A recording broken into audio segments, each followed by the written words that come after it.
Good morning, students. This is Latif sir.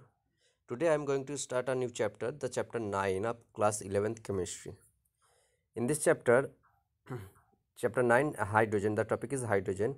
In this chapter, you have to learn about hydrogen and its different types compound like water, hydrogen peroxide. Okay, and about hydrogen, you have already studied in class 9. Okay, and main important topics from this chapter are water, hydrogen peroxide, and heavy water. Okay, so first see hydrogen. Electronic configuration of hydrogen is 1s1. 1s1. Atomic number is 1, and its symbol is H.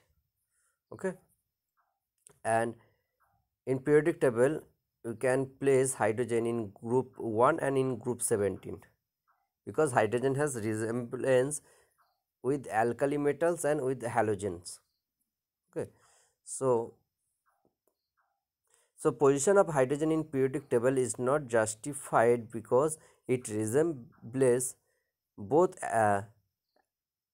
alkali metals as well as halogens. So resemblance of hydrogen with alkali, this topic you have already studied in class 9 and these are not important. Okay, so just read thoroughly these topics like hydrogen, position of hydrogen and preparation of hydrogen and properties of hydrogen. Okay, these are not important. Okay, so resemblance of hydrogen with alkali metals, like first resemble electronic configuration. Hydrogen has electron in its valence shell. Hydrogen has only one electron in its valence shell like alkali metals. Okay, and both hydrogen and alkali metals form unipositive ion. These are some resemblance of hydrogen with alkali metal. Hydrogen and alkali metal both show +1 oxidation state. Okay, so hydrogen as well as other alkali metals act as reducing agent. These are some resemblance of hydrogen with alkali metals. Now see resemblance of hydrogen with halogens. Okay, so first similarity is in electronic configuration. Hydrogen and halogen family both require one electron to fulfill the inert gas electronic configuration. This is one resemblance. And second, ionization energy of hydrogen is almost similar to halogen, and hydrogen as well as halogen are diatomic in nature. Okay, these are not important for class 11. You have to remember this one. Okay, main important topics are hydrogen peroxide, preparation of hydrogen peroxide, and properties, chemical properties of hydrogen peroxide, and hard water, and properties, chemical properties of water. Okay, next, occurrence of hydrogen and isotope of hydrogen.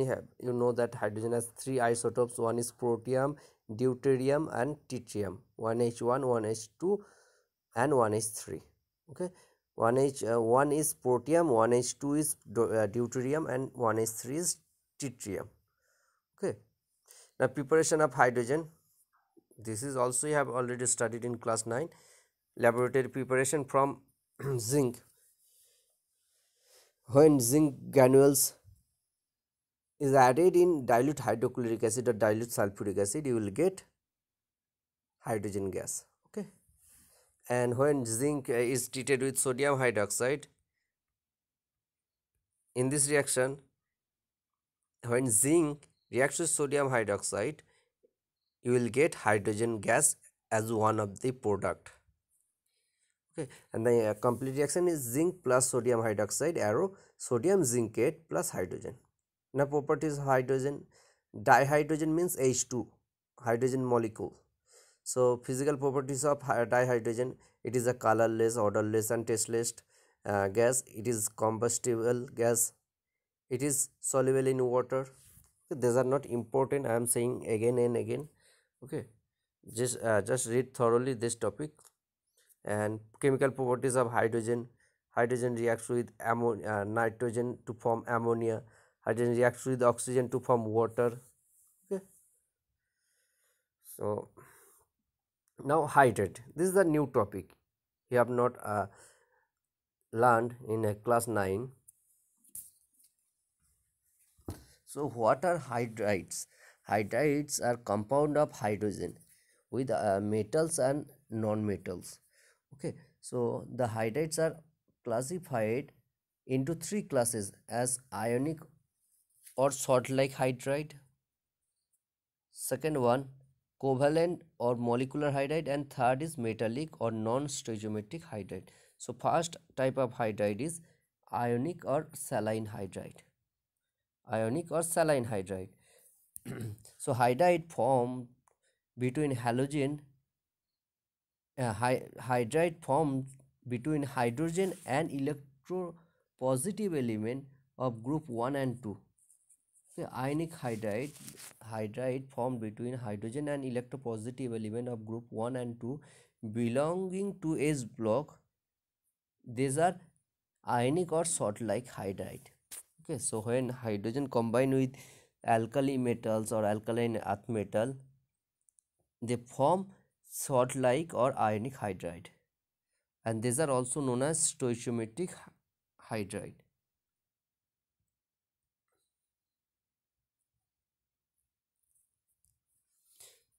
Now, properties of ionic or salt-like hydride. The hydrides of lighter element like lithium, beryllium, magnesium have significant covalent character, and ionic hydride are crystalline, non-volatile, and non-conducting in solid state, and they conduct electricity in molten state and liberate hydrogen at anode. Now, second type of hydride is covalent or molecular hydride. In ionic hydride, the bonding nature of bonding is ionic bond. Okay, and in covalent hydride, the nature of bonding between hydrogen and the non-metal is covalent bond. Okay, so covalent or molecular hydride, these are binary compounds of hydrogen with non-metals. Compounds of hydrogen with non-metals belonging to p block. For example, some example of covalent hydrides are ammonia, methane, water, HF. Okay, these are covalent hydride, and these are formed by the combination of hydrogen with non-metals like oxygen, nitrogen, chlorine, fluorine. Okay, and these are mostly volatile compounds with low boiling point. And covalent or molecular hydrides are further classified in two classes. One is electron deficient molecular hydride, and second one is electron precise hydride or molecular hydride. So electron deficient molecular hydride, molecular or covalent hydride in which it is central atom. The molecular or covalent hydride in which central atom does not have octet, are called electron deficient hydride. For example, VH3, MgH2, BeH2, these are electron deficient hydride. And electron rich hydride, these are hydride in which central atom has its octet complete. Electron precise hydride, those hydride in which the central atom has its octet complete. Okay, and one more type, electron rich hydride, those metal hydride which contain lone pair of electrons are called electron rich hydride. Those metal hydride which contain lone pair of electron are called electron rich hydride. For example, ammonia, water, PH3, H2S, these are electron rich hydride. And last type of hydride is metallic or non-stoichiometric hydride, and these hydride are also known as interstitial hydride. Metallic or non-stoichiometric hydride, these hydride are also called interstitial hydride, interstitial hydride, and transition metals of group 3, 4 and 5 form metallic hydrides. Transition metal of group 3, 4 and 5 form metallic hydride. Okay, and in group 6 chromium alone has a tendency to form chromium hydrogen bond, and metals of group 7, remember that metals of group 7, 8 and 9 do not form hydride. Metals of group 7, 8 and 9 do not form hydride, and this is known as hydride gap. The metals of group 7, 8 and 9 do not form hydrides, and this is known as hydride gap. Some example of non-stoichiometric hydride: TiH 1.73, CeH 2.7. These are some examples of non-stoichiometric hydride. Okay, so the hydrides are generally non-stoichiometric and their composition varies with temperature and pressure. Now, say water. Water is a covalent hydride, and structure of water. Water is a covalent compound, polar covalent molecule. The formula of water is H2O. Okay, its boiling point is 100 degrees Celsius or 373.15 Kelvin. Okay, so structure of water you have to read, and one thing more you have to remember that the water molecule in liquid water or in ice are held together by hydrogen bonding, intermolecular hydrogen bonding. They are associated by intermolecular hydrogen bonding. Okay, so now structure of water is a tetrahedral structure of water with bond angle 104.5 degree. This is the structure of tetrahedral structure of water. Okay, and water in crystalline form, that is solid water. Ice, that is ice. Water in crystalline form. Ice is the crystalline form of water. At atmospheric pressure, ice crystallizes in the hexagonal form. The structure or shape is hexagonal shape of ice, but in water the structure is tetrahedral structure, V-shaped structure of water. Okay, so at atmospheric pressure, ice crystallize in the hexagonal form, and at low temperature it condenses to cubic form, and density of ice is less than that of water. This is due to this cage-like hexagonal structure of water, and density of this cage-like structure of ice is less than that of water.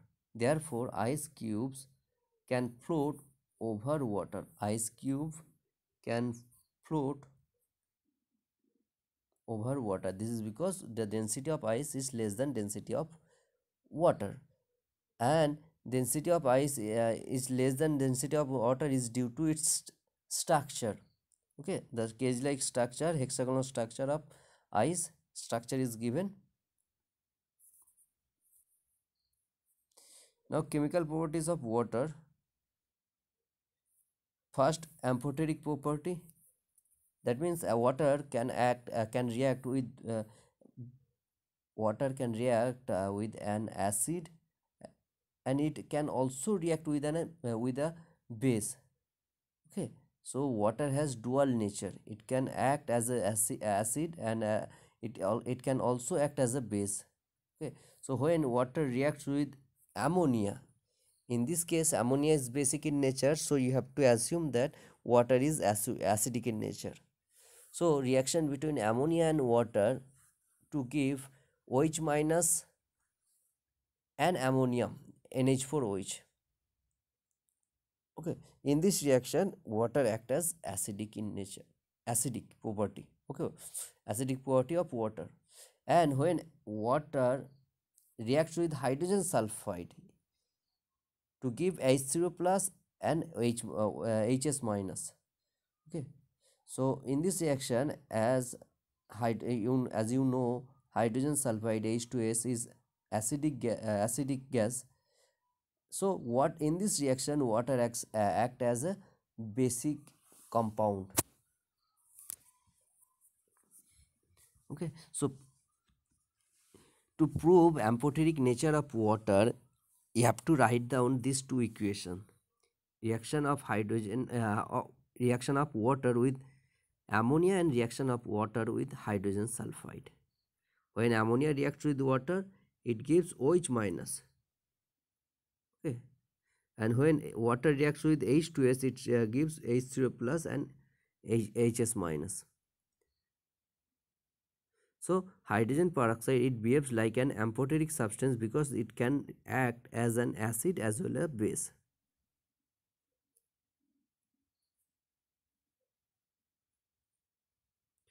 An oxidizing reducing nature of water given. Water can act as an oxidizing agent, and also it can also act as a reducing agent. Okay, and some chemical reaction given here which supports the oxidizing agent, oxidation property and reducing property of water. Okay, so as an oxidizing agent, water reacts with sodium to give sodium hydroxide and hydrogen. This reaction proves that water has some oxidizing property. Okay, similarly, when fluorine reacts with water, it forms HF and O2, and this reaction proves that water can act as a reducing agent. Okay, now types of water: hard water and soft water. Hard water, the presence of calcium and magnesium salt, calcium and magnesium salt in the form of hydrogen carbonate or chloride and sulfate in water makes water hard. The presence of this salt of calcium and magnesium, different types of salt: hydrogen carbonate salt, chloride salt of calcium and magnesium, and sulfate salt of calcium and magnesium makes water hard. So hard water hard water hard water does not give lather with soap easily. Hard water does not give lather with soap, and water free from soluble salt of calcium and magnesium is called soft water.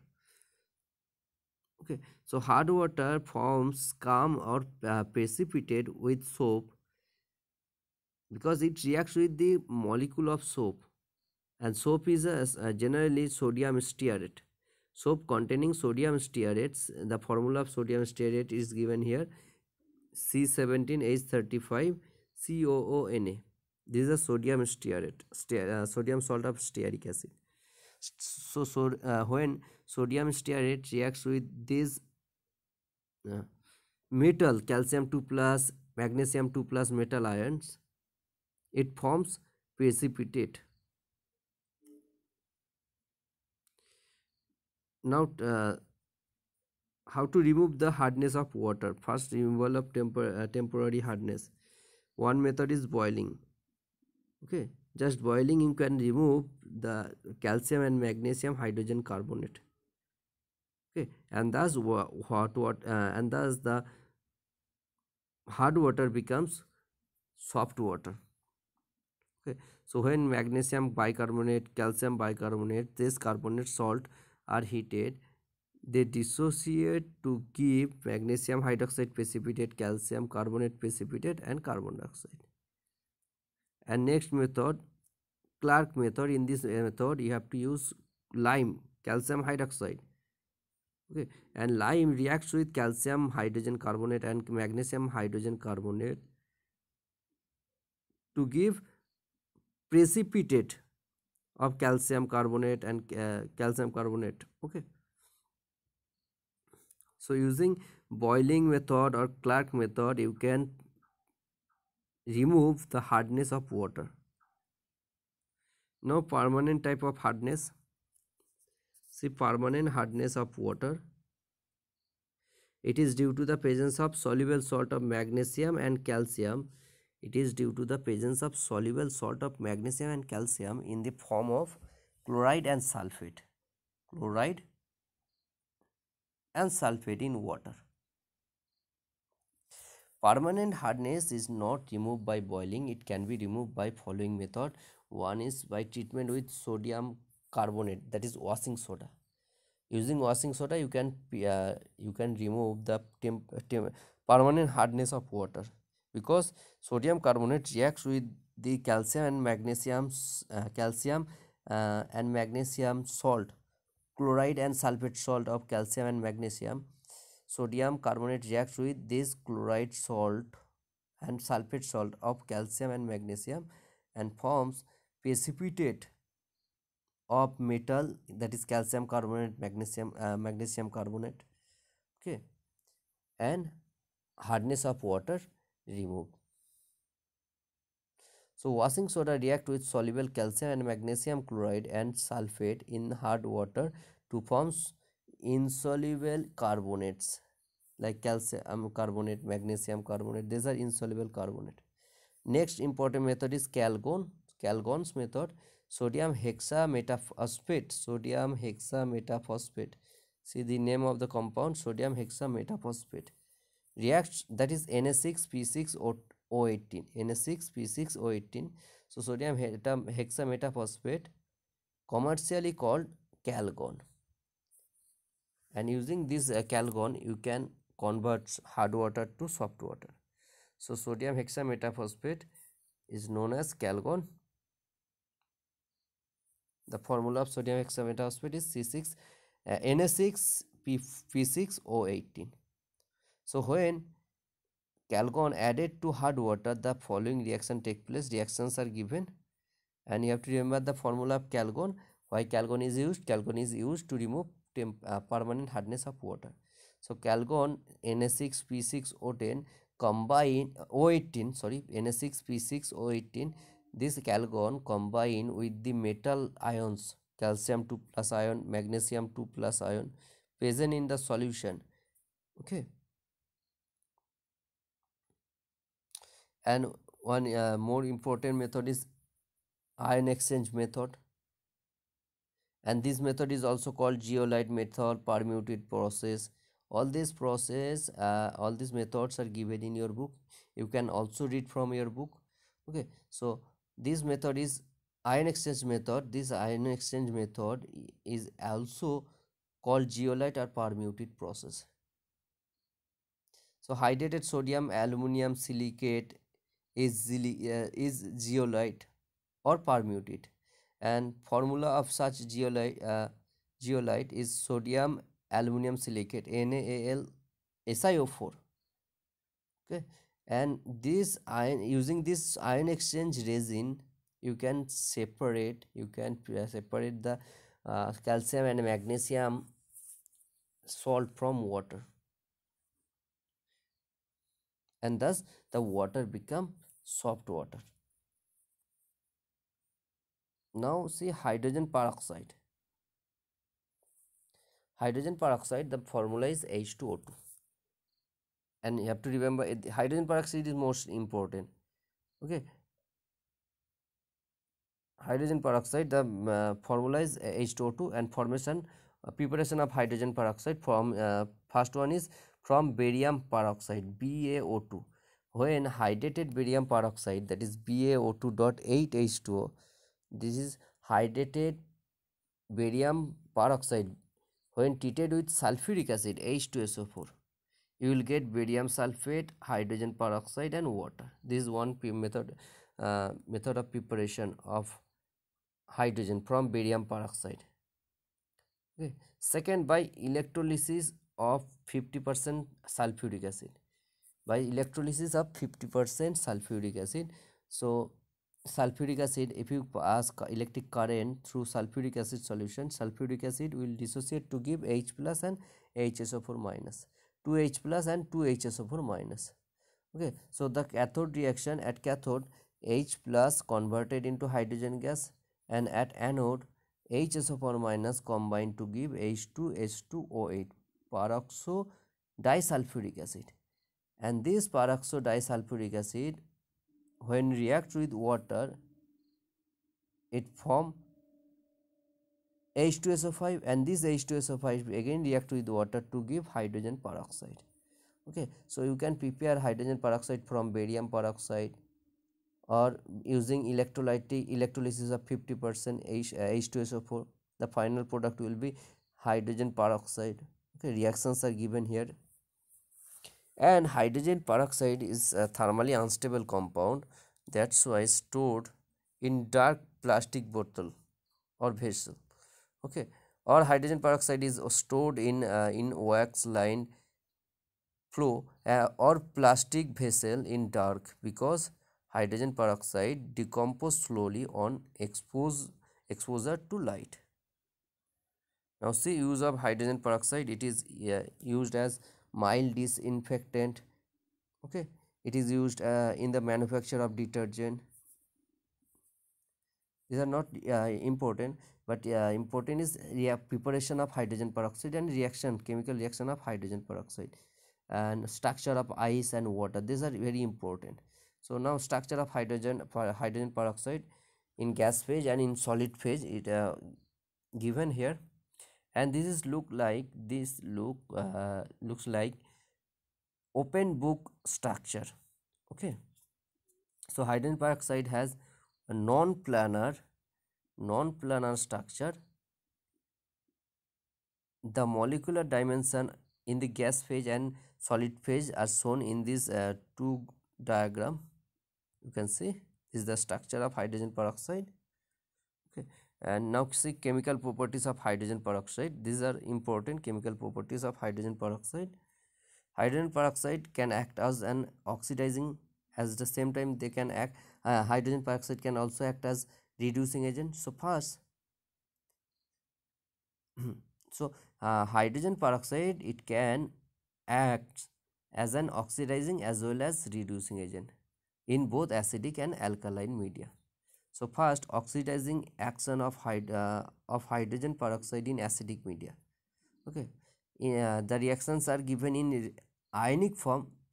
For molecular form, see this reaction from your book. Okay, here the reactions are written in ionic form.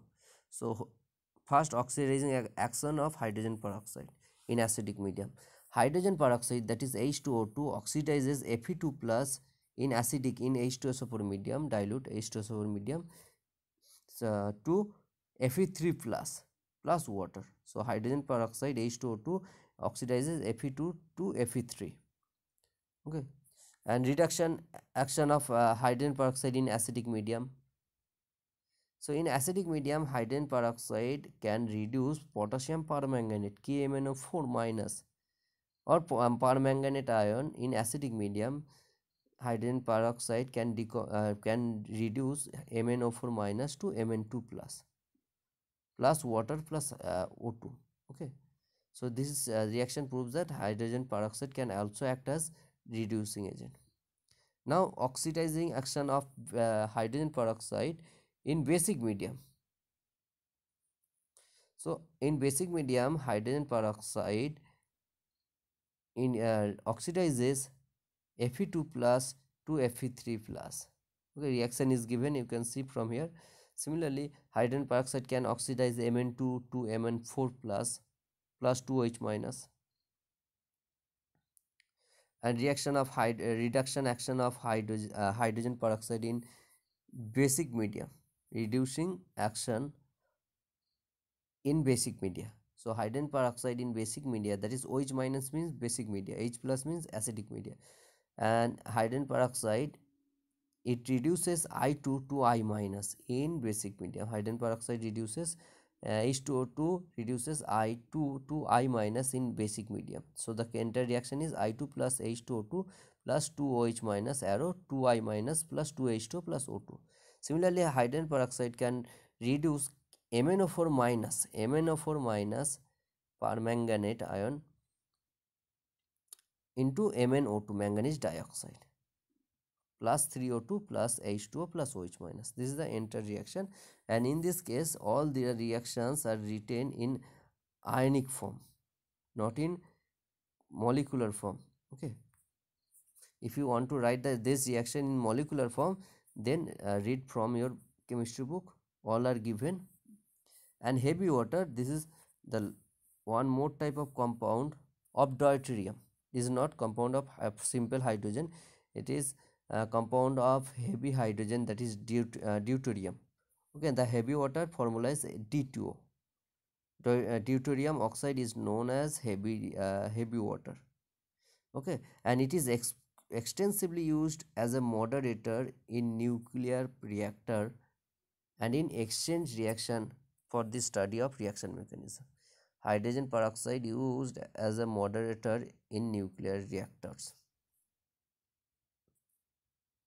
Okay, and last, dihydrogen as a fuel. Use of dihydrogen, that is H2, releases large quantities of heat on combustion, and the data on energy released by combustion of fuel like hydrogen, methane, etc., okay, are compared in terms of their